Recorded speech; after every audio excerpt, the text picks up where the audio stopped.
Halbeisen. I'm the president of Echo3, and we deliver, design, and manufacture the world's most efficient electric vehicles. They're 3-passenger, 100% electric, and one of the most affordable vehicles to drive. During the COVID-19 global pandemic, our company was impacted because we have parts that come from multiple countries, and then we had the assembly done internationally. So one of the challenges that we faced was the fact that we had these cars were supposed to be delivered on the first day of spring. Well, March 21st came and went because labor was shut down, factories were shut down, and parts were hard to find. So we were impacted because we had customers who were looking to have their vehicles in during this time, and then we also had the kickoff of the company. So this impacted us from a customer satisfaction and also a cash flow perspective. So we were able to pull through, but it was a lot of work and a lot of effort. I wanted to know, what did we do to compensate for COVID-19?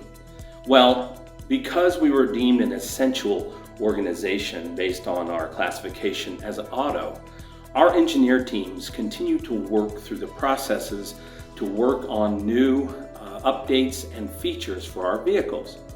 So even though the vehicles were delayed, we still continue to work. But when the vehicles made it in from the ports, so Oakland, they got onto rail, and then they come to Denver, we actually added some more staff to help us get them here as quick as possible. So we had a lot of factors out of our control, in addition to COVID, just things being backed up in transportation. But we pivoted, we added more people, and we continued to work through this situation with COVID-19. The consumers to know there was an interesting thing that happened during COVID-19. When people were forced to stay home and not work, not drive to the store or to work, we saw an interesting phenomenon happen. The air quality cleaned up globally. So in major metropolitan cities, on a global basis, the air cleaned up. So what we suggest to everyone now is reevaluate your short trip transportation.